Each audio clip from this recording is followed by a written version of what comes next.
Hi thinkers 1885ರಲ್ಲಿ ಮೊಟ್ಟ ಮೊದಲ ಬಾರಿಗೆ ಮೋಟಾರ್ ಸೈಕಲ್ ಅನ್ನ ಕಂಡುಹಿಡಿತಾರೆ. ಅದೇ ರೀತಿಯಲ್ಲಿ ಜನವರಿ 29, 1886ರಲ್ಲಿ ಮೊಟ್ಟ ಮೊದಲ 3 ಚಕ್ರದ ಕಾರನ್ನ ತಯಾರಿ ಮಾಡ್ತಾರೆ. ಅಂದ್ರೆ ಹೆಚ್ಚು ಕಡಿಮೆ 200 ವರ್ಷಗಳಿಂದ ರಸ್ತೆ ಮೇಲೆ ಪ್ರಯಾಣಿಸುವ ಮೋಟಾರ್ ವೆಹಿಕಲ್ಸ್ ಅನ್ನ ಮನುಷ್ಯರು ಬಳಸ್ತಾ ಇದ್ದಾರೆ.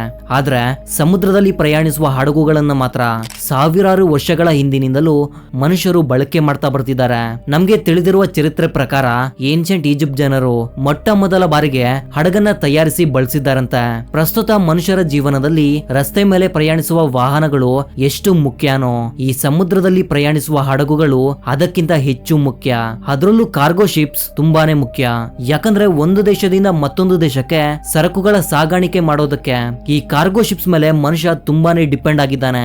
ಉದಾಹರಣೆಗೆ ಫುಡ್ ಪ್ರಾಡಕ್ಟ್ಸ್ ಅನ್ನ, ಆಯಿಲ್, ಕಾರ್ಸ್, ಬೈಕ್ಸ್ ಹಾಗೂ ಇನ್ನಿತರೆ ವಸ್ತುಗಳನ್ನ ಟ್ರಾನ್ಸ್ಪೋರ್ಟ್ ಮಾಡೋದಕ್ಕೆ ಈ ಕಾರ್ಗೋ ಶಿಪ್ಸ್ ತುಂಬಾನೇ ಮುಖ್ಯ. ನೀವೆಲ್ಲರೂ ರಸ್ತೆಯಲ್ಲಿ ನಡೆದ ಆಕ್ಸಿಡೆಂಟ್ ಗಳ ಬಗ್ಗೆ ಕೇಳಿರ್ತೀರಾ. ಅದೇ ರೀತಿ ಸಮುದ್ರದಲ್ಲಿ ಪ್ರಯಾಣಿಸುವ ಈ ಶಿಪ್ ಗಳಿಗೆ ಕೂಡ ಆಕ್ಸಿಡೆಂಟ್ಸ್ ಆಗೋದು ಕಾಮನ್. ಅದರಿಂದ $1 ಬಿಲಿಯನ್ ನಷ್ಟು ಹಣದ ಜೊತೆಗೆ ಪ್ರಪಂಚದ ಆರ್ಥಿಕ ವ್ಯವಸ್ಥೆ ಮೇಲೆ ಕೂಡ ಇದರ ಪರಿಣಾಮ ಬೀಳುತ್ತೆ.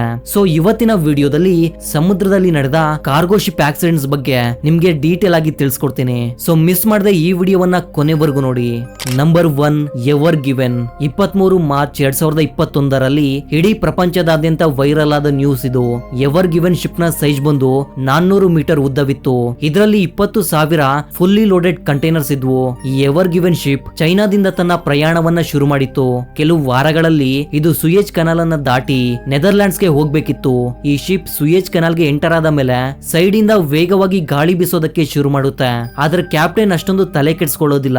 ಯಾಕಂದ್ರೆ ಸಮುದ್ರದಲ್ಲಿ ಇದಕ್ಕಿಂತ ವೇಗವಾಗಿ ಬೀಸುವ ತುಫಾನ್ಗಳನ್ನೇ ಈ ಶಿಪ್ ತಡೆದುಕೊಳ್ಳಬಲ್ಲದು. ಅಂತದ್ರಲ್ಲಿ ಇದು ಯಾವ ಲೆಕ್ಕ ಅಂತ ತಮ್ಮ ಪ್ರಯಾಣವನ್ನ ಮುಂದುವರಿಸ್ತಾರೆ.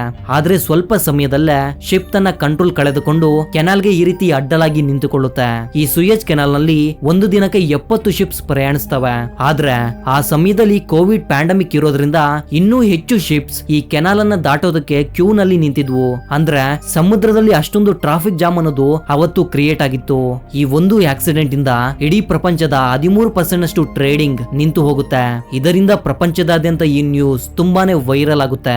ಈ ಕಡೆ ಶಿಪ್ ಮಣ್ಣಿನಲ್ಲಿ ಸಿಕ್ಕಿ ಬಿದ್ದಿತ್ತು. ಸತತ 6 ದಿನಗಳ ಕಾಲ ಪ್ರಯತ್ನ ಮಾಡಿದ್ರು ಕೂಡ ಈ ಶಿಪ್ ಅನ್ನ ಜರುಗಿಸೋಕೆ ಕೂಡ ಆಗೋದಿಲ್ಲ. ಕೊನೆಗೆ ಬೇರೆ ದಾರಿ ಇಲ್ಲದೆ ಈ ಶಿಪ್ ಅನ್ನ ಅನ್ಲೋಡ್ ಮಾಡ್ಲೇಬೇಕು ಅಂತ ನಿರ್ಧರಿಸ್ತಾರೆ.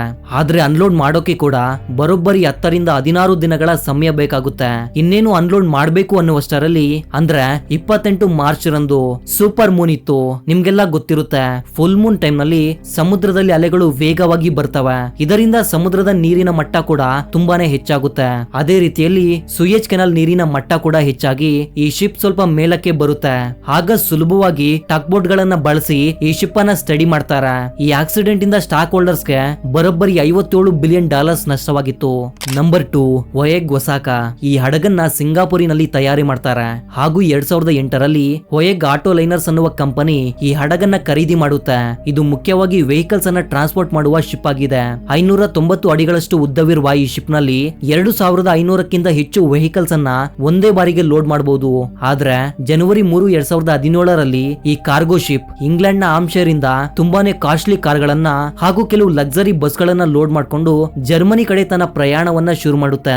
ಈ ಕಾರ್ಗೋ ಶಿಪ್ ಹೆಚ್ಚು ಕಡಿಮೆ ಗಂಟೆಗೆ 19 ಕಿಲೋಮೀಟರ್ ವೇಗದಲ್ಲಿ ಸಮುದ್ರದ ಮೇಲೆ ಪ್ರಯಾಣ ಮಾಡ್ತಾ ಇತ್ತು. ಆ ಸಮಯದಲ್ಲಿ ನೀರಿನ ಪ್ರವಾಹ ನಾರ್ಮಲ್ ಆಗಿ ಇರೋದ್ರಿಂದ ಕ್ಯಾಪ್ಟನ್ ಶಿಪ್ ನ ಸ್ಪೀಡ್ ಅನ್ನ ಗಂಟೆಗೆ 22 ಕಿಲೋಮೀಟರ್ಗೆ ಹೆಚ್ಚಿಸ್ತಾರೆ. ಆದ್ರೆ ರಾತ್ರಿ ಸಮಯದಲ್ಲಿ ವೇಗವಾಗಿ ಚಲಿಸುತ್ತಿರುವ ಶಿಪ್ ಅನ್ನ ಟರ್ನ್ ಮಾಡೋಕೆ ಪ್ರಯತ್ನಿಸ್ತಾರೆ. ಇದರಿಂದ ಶಿಪ್ ತನ್ನ ಬ್ಯಾಲೆನ್ಸ್ ಅನ್ನ ಕಳೆದುಕೊಂಡು ಸಮುದ್ರದಲ್ಲಿ ಒಂದು ಕಡೆ ಪೂರ್ತಿಯಾಗಿ ಬಾಗುತ್ತೆ. ಶಿಪ್ ನಲ್ಲಿರುವ ಕಾರ್ಗಳು ಒಂದಕ್ಕೊಂದು ಡಿಕ್ಕಿ ಹೊಡೆದುಕೊಳ್ತವೆ. ಹಾಗೂ ಶಿಪ್ ಡ್ರೈವರ್ ನ ಜೊತೆಗೆ ಇನ್ನೂ 2 ವ್ಯಕ್ತಿಗಳು ಸಮುದ್ರಕ್ಕೆ ಬೀಳ್ತಾರೆ. ಅದರಲ್ಲಿ ಒಬ್ಬ ವ್ಯಕ್ತಿ ತನ್ನ ಒಂದು ಕೈ ಮತ್ತು ಒಂದು ಕಾಲನ್ನ ಕಳೆದುಕೊಳ್ತಾನೆ. ಈ ವಿಷಯ ತಿಳಿದ ತಕ್ಷಣ ರೆಸ್ಕ್ಯೂ ಟೀಮ್ ಅಲ್ಲಿಗೆ ಬಂದು ಟಕ್ ಬೋಟ್ ಗಳ ಮೂಲಕ ಈ ಶಿಪ್ ಅನ್ನ ಸ್ಟ್ರೈಟ್ ಆಗಿ ನಿಲ್ಲಿಸ್ತಾರೆ. ನಂತರ ಅದರಲ್ಲಿದ್ದ ಎಲ್ಲಾ ವೆಹಿಕಲ್ಸ್ ಅನ್ನ ಮತ್ತೊಂದು ಶಿಪ್ ಗೆ ಲೋಡ್ ಮಾಡಲಾಗುತ್ತೆ. ಈ ಆಕ್ಸಿಡೆಂಟ್ ಆಗೋದಕ್ಕೆ ಕಾರಣವೇನು ಅಂತ ಇನ್ವೆಸ್ಟಿಗೇಷನ್ ಮಾಡಿದಾಗ ಇದರಲ್ಲಿ ಕ್ಯಾಪ್ಟನ್ ನ ತಪ್ಪೇನಿಲ್ಲ. ಶಿಪ್ ನಲ್ಲಿ ಲೋಡ್ ಮಾಡುವಾಗ ಮಾಡಿದ ಮಿಸ್ಟೇಕ್ ಇಂದ ಈ ಆಕ್ಸಿಡೆಂಟ್ ಆಗಿದೆ ಅಂತ ತಿಳಿಯುತ್ತೆ. ಅಂದ್ರೆ ಈ ಶಿಪ್ ನಲ್ಲಿ 1600 ಕಾರುಗಳ ಜೊತೆಗೆ 500ಕ್ಕೂ ಹೆಚ್ಚು ಭಾರಿ ತೂಕವಿರುವ ಕನ್ಸ್ಟ್ರಕ್ಷನ್ ಮೆಟೀರಿಯಲ್ಸ್ ಅನ್ನ ಕೂಡ ಲೋಡ್ ಮಾಡಲಾಗಿತ್ತು. ಅವರು ಮಾಡಿದ ಮಿಸ್ಟೇಕ್ ಏನಂದ್ರೆ ಕಡಿಮೆ ತೂಕವಿರುವ ವೆಹಿಕಲ್ಸ್ ಅನ್ನ ಕೆಳಗಿನ ಫ್ಲೋರ್ ನಲ್ಲಿ ಲೋಡ್ ಮಾಡಿ ಹೆಚ್ಚು ತೂಕವಿರುವ ಮೆಟೀರಿಯಲ್ಸ್ ಅನ್ನ ಮೇಲಿನ ಫ್ಲೋರ್ ನಲ್ಲಿ ಲೋಡ್ ಮಾಡ್ತಾರೆ. ಇದರಿಂದ ಶಿಪ್ ಅನ್ನ ಟರ್ನ್ ಮಾಡಿದಾಗ ಮೇಲೆ ಹೆಚ್ಚು ತೂಕವಿರೋದ್ರಿಂದ ಶಿಪ್ ತನ್ನ ಬ್ಯಾಲೆನ್ಸ್ ಅನ್ನ ಕಳೆದುಕೊಳ್ಳುತ್ತೆ. ಈ ಆಕ್ಸಿಡೆಂಟ್ ಇಂದ ಯಾವುದೇ ಪ್ರಾಣ ನಷ್ಟ ಆಗ್ಲಿಲ್ಲ. ಸಮುದ್ರಕ್ಕೆ ಬಿದ್ದವರನ್ನ ಕೂಡ ರೆಸ್ಕ್ಯೂ ಮಾಡಲಾಗುತ್ತೆ. ಆದ್ರೆ ಅದರಲ್ಲಿದ್ದ ವೆಹಿಕಲ್ಸ್ ಮಾತ್ರ ತುಂಬಾನೇ ಡ್ಯಾಮೇಜ್ ಆಗಿದ್ವು. Number 3 SS central America. ಈ ಹಡಗನ್ನ ಶಿಪ್ ಆಫ್ ಗೋಲ್ಡ್ ಅಂತ ಕೂಡ ಕರೀತಾರೆ.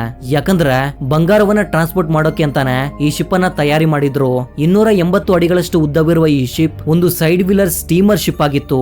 ಇದು 1850ರಲ್ಲಿ ಮಧ್ಯ ಅಮೆರಿಕ ಮತ್ತು ದಕ್ಷಿಣ ಅಮೆರಿಕದ ಕಡೆ ಪ್ರಯಾಣ ಮಾಡ್ತಾ ಇತ್ತು.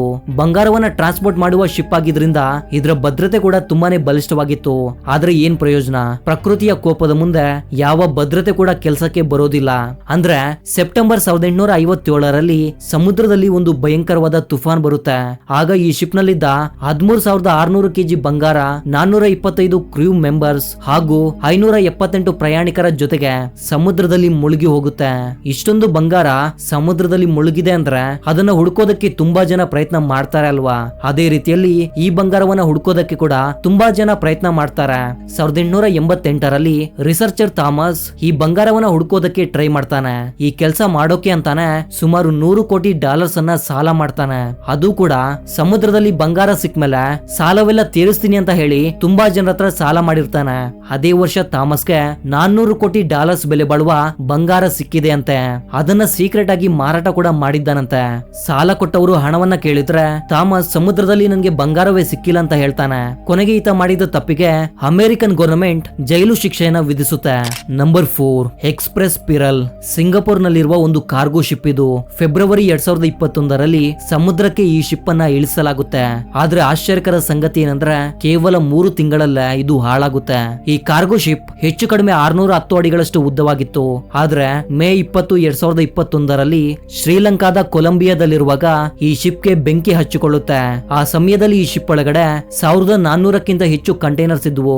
ಆ ಕಂಟೈನರ್ಸ್ ನಲ್ಲಿ ಬ್ಯೂಟಿ ಪ್ರಾಡಕ್ಟ್ಸ್ ನ ಜೊತೆಗೆ 25 ಮೆಟ್ರಿಕ್ ಟನ್ಸ್ ನಷ್ಟು ನೈಟ್ರಿಕ್ ಆಸಿಡ್ ಹಾಗೂ ಇನ್ನಿತರೆ ಕೆಮಿಕಲ್ಸ್ ಗಳಿದ್ವು.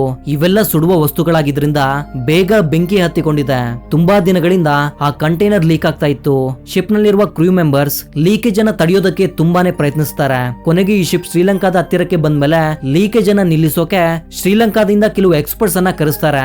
ಆದ್ರೆ ಎಕ್ಸ್ಪರ್ಟ್ಸ್ ಟೀಮ್ ಶಿಪ್ ಹತ್ತಿರಕ್ಕೆ ಬರೋದಕ್ಕೂ ಮೊದಲೇ ಶಿಪ್ ನಲ್ಲಿ ಪೂರ್ತಿಯಾಗಿ ಬೆಂಕಿ ಹತ್ತಿ ಉರಿಯುತ್ತೆ. ಮೇ 27, 2021 ಮಧ್ಯರಾತ್ರಿಯಲ್ಲಿ ಶ್ರೀಲಂಕಾದಲ್ಲಿರುವ ಫೈರ್ ಕಂಟ್ರೋಲರ್ ಟೀಮ್ ಬಂದು ಶಿಪ್ ಗೆ ಹತ್ತಿಕೊಂಡಿರುವ ಬೆಂಕಿಯನ್ನು ಆರಿಸ್ತಾರೆ ಹಾಗೂ ಶಿಪ್ ನಲ್ಲಿದ್ದ 25 ಜನರನ್ನ ಕೂಡ ಕಾಪಾಡ್ತಾರೆ. ಆದ್ರೆ ವೇಗವಾಗಿ ಬೀಸ್ತಾ ಇದ್ದ ಗಾಳಿಗೆ ಮತ್ತು ಅದರಲ್ಲಿದ್ದ ಕೆಮಿಕಲ್ಸ್ ಗಳಿಂದ ಆರಿ ಹೋದ ಬೆಂಕಿ ಮತ್ತೆ ಹುರಿಯೋದಕ್ಕೆ ಶುರು ಮಾಡುತ್ತೆ. ಅದು ಕೂಡ 1 ವಾರದವರೆಗೂ ಬೆಂಕಿ ಹುರಿಯುತ್ತಲೇ ಇರುತ್ತೆ.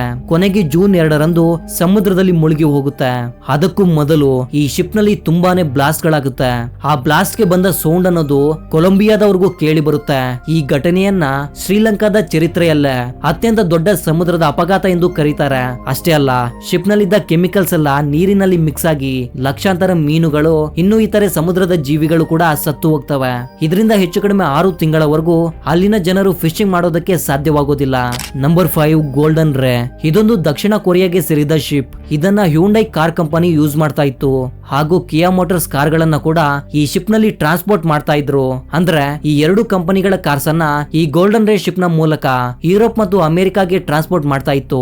660 ಅಡಿಗಳಷ್ಟು ಉದ್ದವಿರುವ ಈ ಕಾರ್ಗೋ ಶಿಪ್ ನಲ್ಲಿ 7500ಕ್ಕೂ ಹೆಚ್ಚು ಕಾರ್ ಗಳನ್ನ ಒಂದೇ ಬಾರಿಗೆ ಲೋಡ್ ಮಾಡಬಹುದಾಗಿತ್ತು.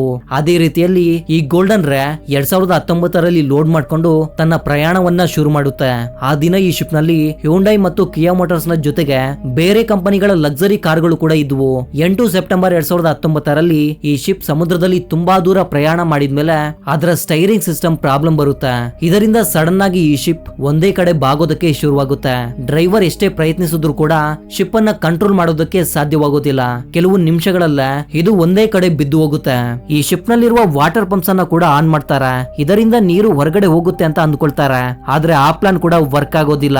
ಇದರಿಂದ ಶಿಪ್ ನಲ್ಲಿರುವ ಕಾರ್ಗಳು ಒಂದಕ್ಕೊಂದು ಡಿಕ್ಕಿ ಹೊಡೆದುಕೊಂಡು ಪೂರ್ತಿಯಾಗಿ ಡ್ಯಾಮೇಜ್ ಆಗ್ತವೆ ಹಾಗೂ ಶಿಪ್ ಇಂದ ಲೀಕ್ ಆದ ಆಯಿಲ್ ಗೆ ಬೆಂಕಿ ಹಚ್ಚಿಕೊಂಡು ಉರಿಯುತ್ತೆ. ಕೊನೆಗೆ ಈ ಶಿಪ್ ಕಂಪ್ಲೀಟ್ ಆಗಿ ನೀರಿನಲ್ಲಿ ಮುಳುಗೋಗುತ್ತೆ. ನಂತರ ಈ ಶಿಪ್ ಅನ್ನ 8 ಭಾಗಗಳಾಗಿ ಕತ್ತರಿಸಿ ನೀರಿನಿಂದ ಹೊರಗಡೆ ತೆಗಿತಾರೆ.